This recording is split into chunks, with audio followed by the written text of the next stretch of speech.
Olá pessoal, a Prova Valendo no ar, tudo bem com vocês? Tudo tranquilo aí?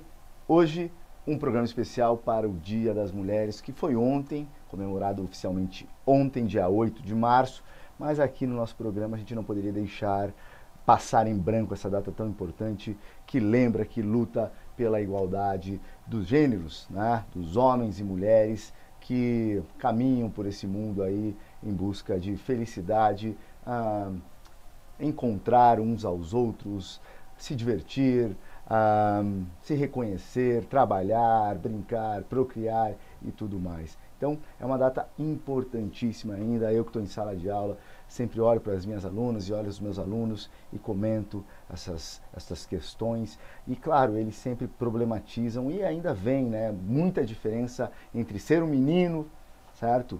E ser uma menina.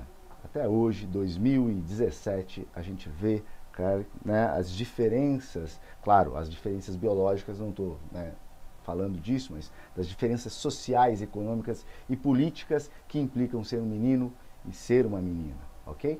Bom, é sobre isso que eu quero falar um pouco hoje e obviamente que a minha voz é muito menor do que a voz dessas grandes escritoras que eu trouxe aqui para a gente comentar, né? Já fiz uma foto dessa pilha aqui, é uma pilha que eu levo para a sala de aula e comento os livros com os meus alunos, porque é a partir da visão feminina, a partir da voz dessas mulheres, né, que são maravilhosas, é que a gente começa a pensar o papel das mulheres na nossa sociedade, as desigualdades pelas quais elas passam e pelas quais elas têm que, né, lutar para que não precisem as futuras gerações, suas filhas, suas netas, passarem. Legal? É assim mesmo, né? Mostrando essas grandes mulheres que a gente acaba com qualquer tipo de discriminação, qualquer tipo de pensamento deturpado sobre homens e mulheres. Beleza? Bom, lá no meu Instagram tem essa foto, Guilherme Chibata, e no meu Facebook também, todos estão convidados para, né, me seguirem nessas duas redes sociais. E vamos que vamos falar disso aqui. Moçada, a primeira dica que eu dou aqui é uma sensacional, talvez uma das vozes mais ouvidas hoje com relação a esse assunto, né, o feminismo, que é essa autora nigeriana chamada Chimamanda Adichie. E aqui eu já deixo uma belíssima notícia para quem quer conhecê-la. Esse livrinho aí, Sejamos Todos Feministas, da Companhia das Letras, tá gratuito, né? Ele é um livro gratuito lá entre os e-books da Companhia das Letras. Então, se você tem um celular, se você tem, né, um leitor digital, você pode acessar até lá e, pum, dá um cliquezinho e ele chega até você. É um texto muito, mas muito interessante, provocativo e que faz a gente pensar muito. É um texto leve, bem-humorado, né, mas que vai dizer muitas verdades sobre as diferenças de tratamento entre as meninas e os meninos. Bom, essa autora aqui, já falei, é uma nigeriana, ela vai contar um pouco da sua vida, né, de como foi ela se encontrar, ela se entender como uma mulher feminista, e ela vai conceituar feminista, e eu acho bem interessante o conceito dela, no qual me enquadro, né? Feminista é um homem ou uma mulher que vê diferenças entre os papéis de gêneros dados aos homens e às mulheres e que vê um problema nisso, certo? Então, é óbvio que ela está frisando os papéis sociais, políticos e econômicos atribuídos ao menino e à menina, tá? Ela deixa claro as diferenças biológicas, ela sabe que menina as mulheres podem ter filhos, os homens não. Então, não são essas obviedades que ela está discutindo. Tem muita gente que apela para esses argumentos, né? É claro que homens e mulheres são diferentes, mas ninguém está falando que eles são iguais, né? A igualdade está nas questões sociais e culturais. A força não se discute, a biologia não se discute, não é isso, né?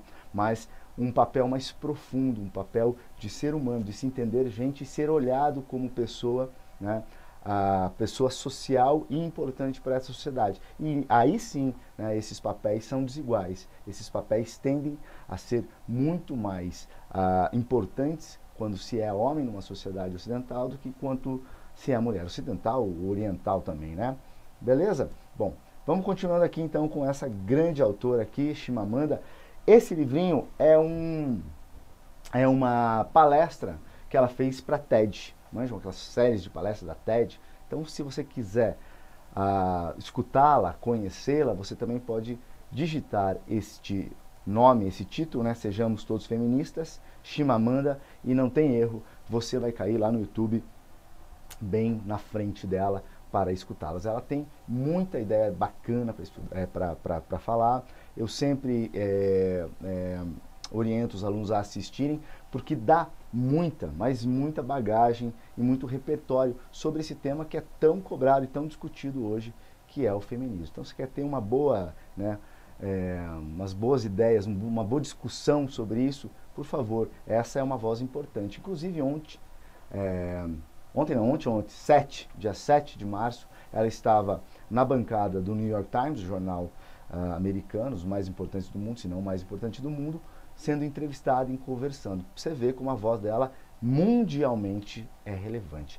Além, né, desse livrinho aí, que é uma palestra, na verdade, ela é uma conceituadíssima e conhecidíssima autora de literatura hoje, né? Então ela tem livros como Hibisco Roxo, Americana, né? Todos livros muito legais. Então eu fortemente recomendo a Chimamanda para todo mundo conhecer. Começando por esse livrinho aqui, Sejamos Todos Feministas, que você lê lá em meia hora no máximo, você acabou e terminou a leitura, uma leitura fundamental para quem vai ter que discutir e pensar estas questões, certo? Beleza? Vamos para outras aqui, agora tem os físicos, né? Porque aquela ali eu baixei. Bom, a Svetlana já ganhou aqui, né, no Aprova Lendo uma... Opa, caiu meu marcador. Já ganhou um vídeo de um livro chamado Vozes de Chernobyl, né? E aqui eu trago outro livro chamado A Guerra Não Tem Rosto de Mulher. É um livro muito, muito, muito bonito, muito legal de ler, mas muito dolorido, né? Eu sempre falo aqui, né? Eu nunca acho outro adjetivo melhor que dolorido, né? Ele né? Sofrimento, desgraceira. Por quê? É a história de mulheres que vão para o fronte, né? Pegam em armas e vão lutar durante a Segunda Guerra Mundial. Vamos lembrar que a Svetlana Alexievich é uma ucraniana, ela ganha o Prêmio Nobel em 2015, certo? E tem uma literatura muito ligada ao jornalismo. Então ela entrevista muitas pessoas e ela vai atrás de histórias fantásticas, como essa aqui de mulheres que lutaram durante a guerra. Entre essas histórias tem uma que é para cortar o coração. Né? Porque a gente sempre pensa assim, naqueles filmes americanos que a gente vê, ou filmes de guerra em geral, você tem um batalhão de homens heróicos, né? E as coisas vão acontecendo durante esse filme. Mas na verdade o legal da literatura é isso, né? Esmiuçar a vida das pessoas comuns. E as mulheres lutaram na guerra. A gente sempre vê a mulher como uma enfermeira na guerra, né? Papéis de maternais, cuidar dos homens, cuidar dos feridos. E ela vai falar assim, não. Aqui as mulheres pegam em armas e vão para a guerra. Bom, tem um pelotão feminino sendo seguido pelos nazistas. Eles estão num cerco e elas têm que entrar no rio para fugir desse pelotão. Elas estão andando um dia inteiro e elas estão exaustas. E pelo olhar de uma dessas companheiras, ela fala que uma outra soldada está com uma criança de colo, está amamentando a criança. Entretanto, devido à exaustão, o cansaço e a falta de alimentação, começa a faltar leite para a criança, né? E a primeira pergunta que me vem na cabeça é o que diabos uma criança está fazendo no meio da guerra? Provavelmente ela nasceu no meio da guerra. As pessoas, né, continuam transando durante a guerra. E ela nasce no meio da guerra. Está lá sendo amamentada pela mãe e começa a chorar porque falta leite, né? Ela obviamente não sabe que está num cerco nazista. A narradora, né, diz que ninguém tinha coragem de olhar para trás e encarar aquela mãe, né? Muito menos o comandante tinha coragem de olhar para a mãe, pois todos sabiam o que ela deveria fazer. Eles estão andando no rio, ela pega a criança e afoga a sua própria cria. É de partir o coração, é muito forte as descrições, enfim, mas é legal de perceber essas histórias aqui. A Guerra Não Tem Rosto de Mulher, super indico, a Svetlana é fantástica, né? O Vozes de Chernobyl é demais, ela é uma grande crítica do regime ditatorial soviético, tá lá falando e contando, né? Faz sua crítica contando essas histórias. Beleza? Outro livro que já apareceu aqui, ó, Persépolis, da Marjane Satrapi. Já falei para vocês, ela é uma escritora iraniana. Se você quer conhecer mais sobre a Revolução do Chá, como era a vida antes dessa revolução, leia este livro aqui. É um graphic novel, né, uma história em quadrinhos, maravilhosa, fantástica, muito legal. Por quê? Porque a gente começa a perceber a vida, né, de uma menina com 8 anos que passa por essa revolução nos anos 80, e a partir daquele momento a vida dela se vê completamente mudada. Por quê? Porque ela começa a ter que usar burca, a família dela não é uma família religiosa, e vamos lembrar, né, o islamismo vira a religião oficial, política e cultural do Irã naquele momento, e tudo vai mudar na vida dela. Os pais dela são laicos, né, não tem o islamismo como religião, e vão sofrer muito na mão desse regime. E aí a gente vê um regime que, né, trata a mulher como nada, né? Então as relações de liberdade são horríveis, você não pode namorar ninguém na rua, você, né, só se você for casado. Eles te pedem uma certidão de casamento para saber se você está andando de mão dada com alguém que é a sua esposa ou seu esposo. As mulheres todas, né, vestidas com burcas, a falta de liberdade. Então, um livro muito interessante para discutir, né? A falta de liberdade, como isso vai atingir as mulheres, como é uma sociedade onde a predominância da cabeça é masculina, né, assim, ao extremo, e como a gente tem que lutar, né? Às vezes eu vejo pessoas falando, né, em volta de ditaduras, em melhoras com a ditadura, não sei o quê, né? A falta de liberdade nunca é uma coisa, para mim, né, para minha cabeça, é uma boa saída para nada.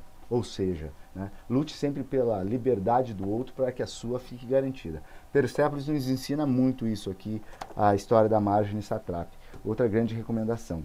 Outra que já ganhou o vídeo aqui é essa poeta maravilhosa, a Wisława Szymborska. Certo? Eu vou falar o nome dessa mulher a vida inteira errada. Já treinei, nunca vai sair o nome dela certo. Ela é polonesa e, enfim, quer conhecer um pouco mais dela? Dá uma olhada lá no vídeo, tá? Ó, Wisława Szymborska. Fantástica, uma poesia delicada, linda. Ela ganha o prêmio Nobel, quer ver que ano? Não tá aqui. Mas acho que foi 2005. Ah, não, desculpa, aqui, ó. Nobel de 1996, né? Bem antes. 1996. É muito bacana ler. Ela tem uma poesia acessível, mas super profunda, bonita, carinhosa, linda de ler, tá? Uma das coisas que eu mais gostei. Bom, você está reparando que eu estou trazendo gente, assim, eu estou saindo um pouco dos clássicos, né? Estou saindo um pouco das mulheres já consagradas, tá? Para falar um pouco de literatura contemporânea, gente que está aqui mais pertinho da gente. Por quê? Porque vejo muito, né, principalmente em sala de aula, o pessoal não conhece, né?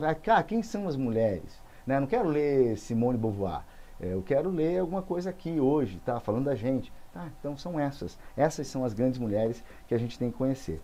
Ó, uma brazuca agora que eu gostei bastante, Maria Valéria Rezende.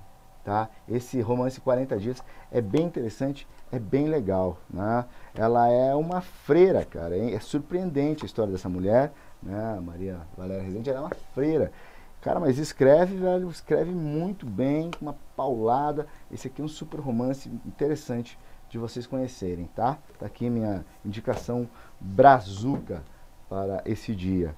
Outra que eu não posso deixar de citar, ó, Alice Munro, O Amor de uma Boa Mulher. Adoro. Uma canadense, escreve contos. Se você não tem, né? Você é aquele cara que fala assim, pô, eu não tenho tempo de ficar lendo romance, esqueço no meio o que aconteceu. Vai aqui, né? Os contos são longos, né? Lá 50 páginas, mas dá para você pegar, pô, numa semana eu vou ler um conto, 50 pagininhas. Ó, essa é a mulher. Bonito. Ganha o prêmio Nobel de 2013, se não me engano, tá? E vale muito a pena conhecer essa escritora aqui, ó. Legal? Ó, Alice Munro.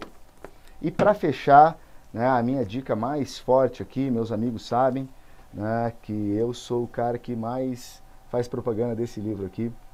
Dou de presente para os amigos nos aniversários, gosto de presenteá-los, porque eu acho incrível essa escritora. Helena Ferrante, e essa aqui é o primeiro livro da série dela, chamada Série Napolitana. A Amiga Genial, é esse primeiro romance. Esse livro, ou essa saga, essa quadrilogia, vai falar sobre duas amigas que crescem no sul da Itália, e a gente começa nesse primeiro livro, né, a ver como as sutilezas da infância vão mostrando a elas um mundo amplamente masculino, certo? Elas estão ali nos anos 60 e vão vendo, elas vão entendendo que o jogo em que elas estão entrando, o mundo em que elas estão entrando, né, é um mundo masculino, que favorece os homens, onde os homens têm mais poder, onde os homens se prevalecem da força física, né, e de toda a história cultural para imprimir às mulheres as suas marcas, falar para elas o que elas devem ou não fazer, falar de seus costumes, falar do casamento, o sexo, a violência doméstica, tudo está aqui nesse romance. Tá? Ó, indico fortemente, quer começar por um? Começa por esse e sejamos todos feministas. Tá? Livraço, lindo de ler, fácil de ler, é legal, aquela leitura que te envolve, vai te deixando, né, envolvido na leitura, você vai comendo o livro até ele acabar. E aí você passa para o segundo, para o terceiro e para o quarto. Meus amigos que estão me vendo aí, não me deixem mentir, por favor, escrevam aí embaixo, falem assim, é verdade, sou amigo do Shiba, ele me indicou esse livro e eu adorei. Por favor, escrevam aí nos comentários, não me deixem sozinho nessa. Beleza? Moçada, no mais, eu acho que o recado é esse, né?